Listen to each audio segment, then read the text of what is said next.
এমপিওভুক্ত শিক্ষক সবাই আল্লাহ তাআলার রহমতে ভালো আছেন। আজকে বিশেষ একটি পরিস্থিতিতে আপনাদের সামনে লাইভে এসেছি।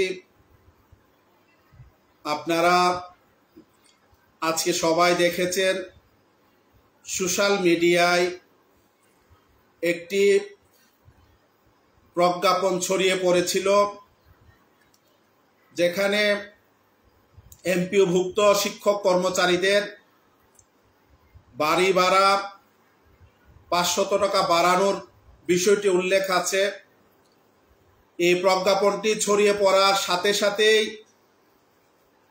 দেশের বিভিন্ন জায়গা থেকে আমাদের শিক্ষক কর্মচারী ভাই বোনেরা ফোন করছেন, বিষয়টির সত্যতা জানতে চেয়েছেন। আমি এই প্রজ্ঞাপনটি দেখার পর প্রজ্ঞাপনটিকে মন্ত্রণালয়ে আমার পরিচিত একজন কর্মকর্তার কাছে পাঠাই। তিনি বিষয়টি আমাকে নিশ্চিত করেছেন যে এই প্রজ্ঞাপনটি সঠিক। আমি সাথে সাথে আপনাদের জ্ঞাতার্থে সোশ্যাল মিডিয়ায় পোস্ট দিয়ে নিশ্চিত করেছি যে এই প্রজ্ঞাপনটি সঠিক। পরবর্তীতে আজকে বিকেলে আমাদের জাতীয়করণ প্রত্যাশী জোটের আহ্বায়কের নেতৃত্বে একটি টিম মন্ত্রণালয়ে ছিল। উনি অর্থ মন্ত্রণালয়ের ডেপুটি সেক্রেটারি, যার স্বাক্ষরে এই প্রজ্ঞাপনটি প্রকাশিত হয়েছে, তার সাথেও কথা বলেছেন, সাক্ষাৎ করেছেন, তিনিও বিষয়টি নিশ্চিত করেছেন।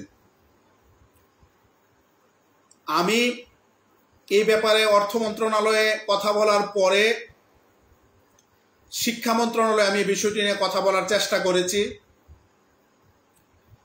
আমরা ইতিমধ্যে আপনারা দেখেছেন যে আমরা এই 500 টাকার বাড়ি ভাড়ার যে প্রজ্ঞাপন জাতীয়করণ প্রত্যাশী জোটের পক্ষ থেকে আমরা এই প্রজ্ঞাপনকে প্রত্যাখ্যান করেছি এবং এই অসম্মানজনক প্রজ্ঞাপন প্রকাশের এবং জারি করার প্রতিবাদে এবং 20% বাড়ি ভাড়া, 1500 টাকা মেডিকেল ভাতা এবং কর্মচারীদের জন্য 75% উৎসব ভাতার প্রজ্ঞাপনের দাবিতে পূর্ব ঘোষণা অনুযায়ী আমরা 12 তারিখ থেকে জাতীয় প্রেস ক্লাবে লাগাতার অবস্থান কর্মসূচি পালনের ইতিমধ্যে আমরা সিদ্ধান্ত নিয়েছি। আমাদের পরিকল্পনা রয়েছে, যদি সরকার বাহাদুর দ্রুত সময়ের মধ্যে আমাদের দাবি মেনে না নেয়, তাহলে জাতীয় প্রেস ক্লাব থেকে আমরা সারা বাংলাদেশের এমপিওভুক্ত স্কুল, কলেজ, মাদ্রাসা এবং কারিগরি শিক্ষা প্রতিষ্ঠানে কর্মবিরতির ডাক আমরা ওখান থেকে দিতে পারি। এই বিষয়টি আমাদের পরিকল্পনায় রয়েছে এবং আলোচনায় রয়েছে। আপনারা সবাই জানেন আমরা 13ই আগস্টে আমাদের শিক্ষক সমাবেশটি করার আগে শিক্ষা মন্ত্রণালয়কে আমরা চিঠি দিয়েছিলাম যে 10 আগস্টের মধ্যে যদি কোনো কার্যকর পদক্ষেপ না নেওয়া হয়, তাহলে আমরা 13 আগস্ট জাতীয় প্রেস ক্লাবে শিক্ষক সমাবেশ করব। আমাদের ওই আবেদনের প্রেক্ষিতে শিক্ষা মন্ত্রণালয় গত 7 আগস্ট অর্থাৎ 13 আগস্টের আগে তারা মন্ত্রণালয়কে, শিক্ষা মন্ত্রণালয় থেকে অর্থ মন্ত্রণালয়কে একটা ডিউ লেটার দিয়েছিল। ওখানে উল্লেখ ছিল যে এমপিওভুক্ত শিক্ষকদের বাড়ি ভাড়া 1000 থেকে 2000, মেডিকেল ভাতা 500 থেকে 1000 এবং কর্মচারীদের উৎসব ভাতা 50 থেকে 75% বর্ধিত করা হবে। ওই প্রজ্ঞাপনটি দেওয়ার পরে, ওই ডিউ লেটারটি দেওয়ার পরে আমরা 13 তারিখে যখন প্রোগ্রাম করি, মন্ত্রণালয় যখন 13 তারিখ আমাদের সাথে উপদেষ্টা মহোদয়ের নেতৃত্বে গুরুত্বপূর্ণ অফিসারদের শিক্ষা মন্ত্রণালয়ের আমাদের সাথে মিটিং হয়, ওখানে এই বিষয়টা আমাদেরকে জানানো হয়, যেটা পরবর্তীতে আমি এসে আপনাদের সামনে ব্রিফ করেছিলাম। ওই ডিউ লেটারের প্রেক্ষিতে অর্থ মন্ত্রণালয় আজকে মূলত আমাদের সামনে যে প্রজ্ঞাপনটি এসেছে এটার স্বাক্ষর হয়েছে গত মাসের 30 তারিখে। এই প্রজ্ঞাপনটি তারা মূলত জারি করেছে আমাদের আন্দোলনের আগের ডিউ লেটারের প্রেক্ষিতে। আমরা আন্দোলন করার পরে আমাদের সাথে যখন আলোচনা হলো মন্ত্রণালয়ে, আমাদেরকে বলা হলো যে 20% বাড়ি ভাড়া হিসাব জমা দেওয়ার জন্য আমরা জমা দিয়েছি। জমা দেওয়ার পর অধিদপ্তরগুলোতে তারা চিঠি দিয়েছে, মাধ্যমিক এবং উচ্চ শিক্ষা অধিদপ্তরে, মাদ্রাসা শিক্ষা অধিদপ্তরে এবং কারিগরি শিক্ষা অধিদপ্তরে, 3 জায়গা থেকে হিসাবগুলো তারা এনেছে। এগুলো একসাথে করে তারা এমপিও শাখা থেকে, মাধ্যমিক এবং উচ্চ শিক্ষা বিভাগের এমপিও শাখা থেকে তারা ফাইল ফরওয়ার্ড করেছে। ফাইল উপদেষ্টা পর্যন্ত গিয়েছে। সবাই স্বাক্ষর করার পর গত মঙ্গলবারে ফাইল আবার এমপিও শাখায় নেমে এসেছে। ওখান থেকে গত মঙ্গলবারেই আমাদেরকে নিশ্চিত করা হয়েছিল যে আজকে আমাদের বাড়ি ভাড়ার পার্সেন্ট আকারের ফাইল অর্থ মন্ত্রণালয়ে পাঠানো হবে। আমি এমপিও শাখায় আজকে কথা বলেছি, আমাদের এই প্রজ্ঞাপনের ব্যাপারে তাদের কাছে জানতে চেয়েছি। তারা এই ব্যাপারে কোনো সদুত্তর দিতে পারেনি। তারা যেটা বোঝাতে চেয়েছে যে আগের যে ডিউ লেটারটা ছিল হয়তো বা ওই ডিউ লেটারের প্রেক্ষিতে প্রজ্ঞাপনটি জারি করা হয়েছে।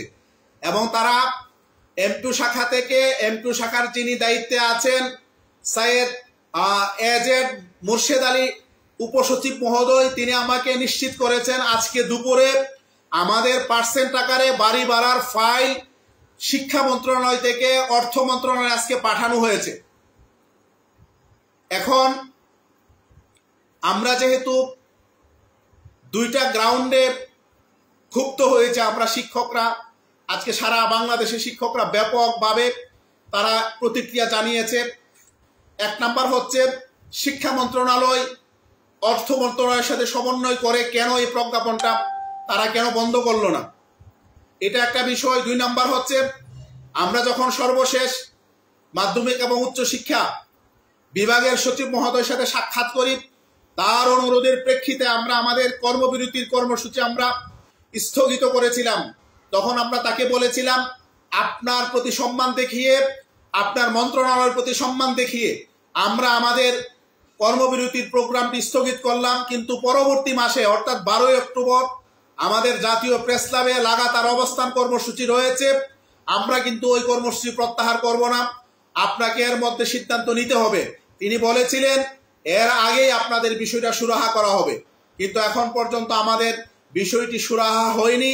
এজন্য আমরা সিদ্ধান্ত নিয়েছি আমরা 12 অক্টোবর থেকে জাতীয় প্রেস ক্লাবে প্রজ্ঞাপন জারির আগ পর্যন্ত টানা লাগাতার অবস্থান কর্মসূচি আমরা ওখানে পালন করব এবং জাতীয় প্রেস ক্লাবের সামনে আমরা 24 ঘন্টা অবস্থান করব। এই আলোকে ইতিমধ্যে জাতীয়করণ প্রত্যাশী জোটের পক্ষ থেকে আমরা সিদ্ধান্ত নিয়েছি। আরেকটি বিষয় আপনাদেরকে ক্লিয়ার করি, সেটি হচ্ছে আজকে প্রজ্ঞাপনের আপনার নিচে আপনার লেখা আছে, আপনারা দেখেছেন যে ওই অর্থ মন্ত্রণালয় প্রজ্ঞাপন জারি করার পরে প্রশাসনিক মন্ত্রণালয় আপনার জিও জারি করতে হবে। তারা জিও জারি করে অর্থ মন্ত্রণালয়ের কাছে তারা জমা দিবে। অর্থাৎ এই প্রজ্ঞাপন শিক্ষা মন্ত্রণালয় যতক্ষণ পর্যন্ত ওই প্রজ্ঞাপনের আলোকে, অর্থাৎ অর্থ মন্ত্রণালয়ের প্রজ্ঞাপনের আলোকে আরেকটি আপনার অর্ডার জারি না করবে ততক্ষণ পর্যন্ত এই প্রজ্ঞাপন কার্যকর হবে না। আজকে যেহেতু আমরা মন্ত্রণালয়কে বিষয়টি জানিয়েছি, আমাদের জোটের আহ্বায়ক মহোদয় বিকেলে অতিরিক্ত সচিব জনাব মিজানুর রহমান স্যার তার সাথে সাক্ষাৎ করেছেন। আমাকে একজন পরামর্শ দিয়েছিলেন যে তার সাথে সাক্ষাৎ করার জন্য। আমি তাৎক্ষণিকভাবে তাকে ফোন দিলাম যে আপনি তার সাথে সাক্ষাৎ করে আপনি কথা বলে আসেন।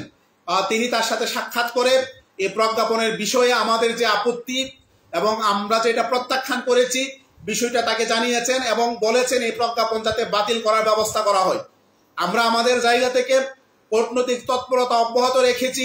আমরা আমাদের যে সর্বোচ্চ প্রচেষ্টার মাধ্যমে আমাদের পার্সেন্ট আকারে বাড়ি ভাড়ার ফাইল আজকে অর্থ মন্ত্রণালয়ে পাঠানো হয়েছে। আমি আপনাদেরকে আগেও বলেছি আমরা প্রত্যেক দিন চেষ্টা করি মন্ত্রণালয়ে কথা বলার জন্য। এই যে আপনার বিশাল কর্মযজ্ঞ এই 2 মাসের মধ্যে সম্পাদিত হয়েছে। আপনার হিসাব জমা দেওয়া, অধিদপ্তরের চিঠি, অধিদপ্তর থেকে হিসাব আনা, ফাইল আবার আপনার ফরওয়ার্ড করা, উপদেষ্টা স্বাক্ষর, এরপর অর্থ মন্ত্রণালয়ে পাঠানো, এটাও কিন্তু কম কষ্টের বিষয় না। এইটুকু পর্যন্ত আলহামদুলিল্লাহ হয়েছে। আমরা বিশ্বাস করি এটা হয়তো শিক্ষা মন্ত্রণালয় এবং অর্থ মন্ত্রণালয়ের মিসআন্ডারস্ট্যান্ডিং এর কারণে এই বিষয়টি হয়েছে।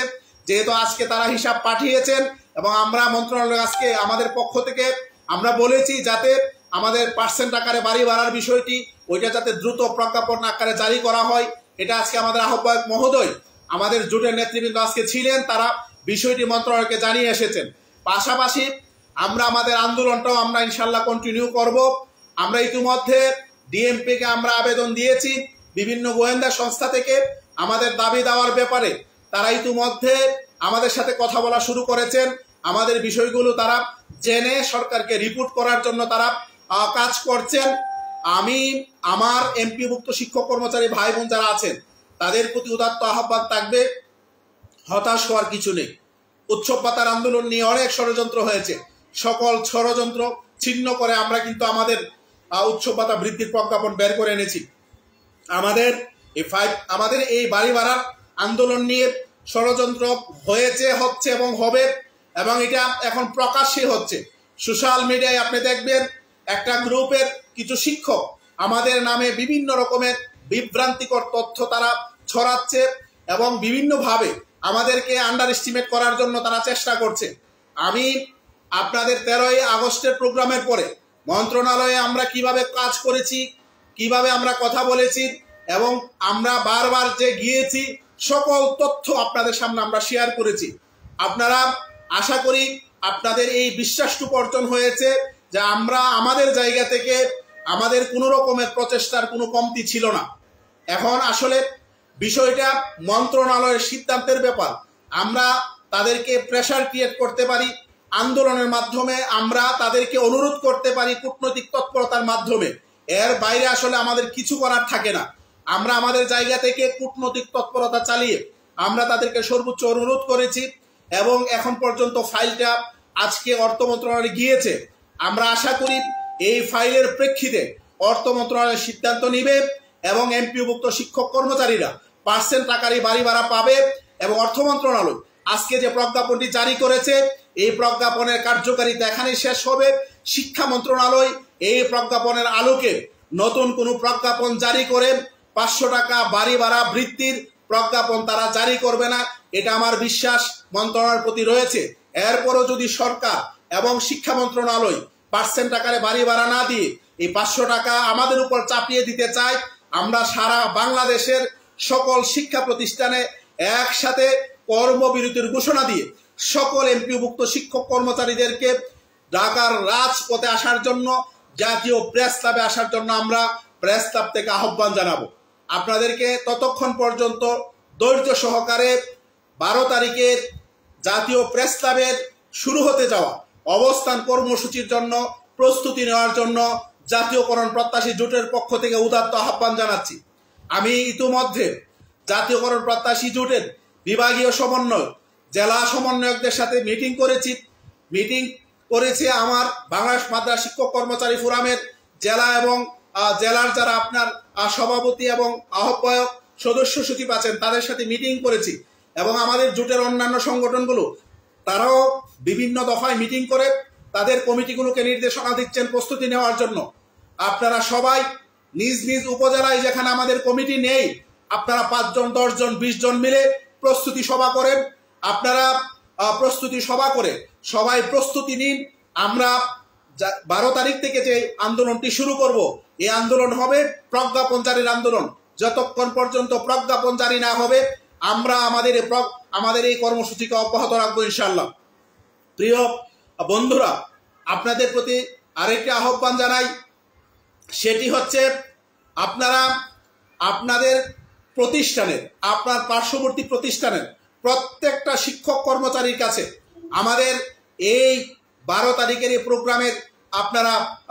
প্রোগ্রামের যে দাওয়াতটি আপনারা পৌঁছে দিবেন। দেখেন, আমাদের মন্ত্রণালয় যখন দেখেছে যে হিসাব রেডি হয়ে গেছে, এই হিসাব অর্থ মন্ত্রণালয়ে যাবে এবং আমরা আন্দোলনের ডাক দিয়েছি, তারা তড়িঘড়ি করে একটি প্রজ্ঞাপন জারি করেছে। অথচ উৎসব ভাতার প্রজ্ঞাপন জারি করতে আমাদের মাথার ঘাম ফায়ে ফেলতে হয়েছে। কতবার যে আমাদেরকে মন্ত্রণালয়ে যেতে হয়েছে, প্রজ্ঞাপন জারি হয় না। আর এই প্রজ্ঞাপনের জন্য আমরা একদিন অর্থ মন্ত্রণালয়ে যোগাযোগ করি নাই, কারণ আমরা জানি পার্সেন্ট টাকার আমাদের বাড়ি ভাড়ার ফাইল যখন যাবে তখন আমরা মন্ত্রণালয়ে তদবির করব, ওখানে আমরা লবিং করব, ওখানে আমরা কূটনৈতিক তৎপরতা চালাবো। কিন্তু দেখেন কোনো রকমের লবিং ছাড়া, কোনো রকমের তদবির ছাড়া তারা হঠাৎ করে একটা প্রজ্ঞাপন দিয়ে দিয়েছে। আমি বিশ্বাস করি এটা শিক্ষকদের সাথে একটা তামাশা হয়েছে, এটা প্রহসন হয়েছে। শিক্ষকরাই তামাশা এবং প্রহসনের জবাব নিশ্চিতভাবে জাতীয় প্রেস ক্লাবের লাগাতার কর্মসূচির আন্দোলনের মাধ্যমে দেবে। এবং আমি আশা করি 13 আগস্ট শিক্ষকদের যে সমাবেশ হয়েছিল এর চেয়ে বহুগুণ বেশি শিক্ষক জমায়েত জাতীয় প্রেস ক্লাবে হবে ইনশাল্লাহ। আমরা আমাদের এই আন্দোলনের মাধ্যমে সরকারের উপর চাপ তৈরি করে আমরা আমাদের 20% বাড়ি ভাড়ার প্রজ্ঞাপন, 1500 টাকা মেডিকেল ভাতার প্রজ্ঞাপন, কর্মচারীদের 75% উৎসব ভাতার প্রজ্ঞাপন সরকারের কাছ থেকে আদায় করে আমরা আমাদের কর্মসূচি সমাপ্ত করে আমরা ঘরে ফিরে যাব ইনশাল্লাহ। জাতীয় যে সংগঠনগুলো আছেন, আমরা যেহেতু ইতিমধ্যে সিদ্ধান্ত নিয়েছি আমরা প্রোগ্রামটি করব। গত আন্দোলনগুলোতে আপনাদের অংশগ্রহণ ছিল, আপনারা ওই আন্দোলনে অংশগ্রহণ করেছেন, এই জন্য আপনাদের প্রতি আমরা কৃতজ্ঞ। আশা করি আগামী 12 তারিখের আন্দোলনে আপনাদের অংশগ্রহণ থাকবে। স্থানীয় যে সমিতিগুলো আছে, মাধ্যমিক শিক্ষক সমিতি, উপজেলা মাধ্যমিক শিক্ষক সমিতি, উপজেলা জেলা মাধ্যমিক শিক্ষক সমিতি, মাদ্রাসা শিক্ষক সমিতি, বিভিন্ন রকমের যে সমিতিগুলো আছে, বিভিন্ন নামে যে সমিতিগুলো আছে, সকল সমিতির নেতৃবৃন্দ 13 আগস্টের প্রোগ্রামে আপনারা অনেক গুরুত্বপূর্ণ ভূমিকা রেখেছেন। আমরা আপনাদের প্রতি আবারও কৃতজ্ঞতা জানাচ্ছি। আমরা আশা করি আগামী দিনে যে আন্দোলন শুরু হবে, এই আন্দোলনে স্থানীয় যে সমিতিগুলো আছে তারা অত্যন্ত একটি বলিষ্ঠ ভূমিকা রাখবেন, এই বিশ্বাস আমাদের রয়েছে। আপনাদের সকলের সহযোগিতায় আগামী 12 তারিখ থেকে শুরু হতে যাওয়া লাগাতার কর্মসূচি বাংলাদেশের ইতিহাসে সর্ববৃহৎ শিক্ষক আন্দোলনের রূপ নেবে এবং এই আন্দোলনের মাধ্যমে আমরা সরকারের কাছ থেকে 20% বাড়ি ভাড়া এবং 1500 টাকা মেডিকেল ভাতা এবং আমাদের কর্মচারী ভাইদের জন্য আমরা 75% উৎসব ভাতার প্রজ্ঞাপন নিয়েই আমরা ঘরে ফিরব, সে আশাবাদ ব্যক্ত করে সকলের সুস্বাস্থ্য কামনা করে এবং সোশ্যাল মিডিয়ায় যারা আমাদের বিরুদ্ধে বিভিন্ন রকমের মিথ্যা প্রপাগান্ডা ছড়ায় তাদের ব্যাপারে সতর্ক থাকার জন্য, সচেতন থাকার জন্য আপনাদের সকলকে উদাত্ত আহ্বান জানিয়ে আগামী দিনে আপনাদের সাথে জাতীয় প্রেস ক্লাবে আপনাদের সাথে সাক্ষাৎ হবে সেই প্রত্যাশা ব্যক্ত করছি। পাশাপাশি আমরা চাই আমাদের যারা সমন্বয়ক আছেন তারা যাতে এই অল্প সময়ের মধ্যে প্রত্যেকটা জেলায় যাতে আমাদের একটি প্রস্তুতি সভা হয় এবং উপজেলাতে আমাদের সমন্বয়ক রয়েছেন তারা যাতে উপজেলাতে সমন্বয় সভা করেন, আমরা জোটের পক্ষ থেকে আহ্বানটুকু রাখছি। পরিশেষে সকলের সুস্বাস্থ্য কামনা করে আমাদের জাতীয়করণ প্রত্যাশী জোটের সাথে থাকার জন্য সকলকে ধন্যবাদ জানিয়ে আজকের এই সংক্ষিপ্ত লাইভ শেষ করছি। আল্লাহ হাফেজ। আসসালামু আলাইকুম ওয়া রাহমাতুল্লাহি ওয়া বারাকাতুহু।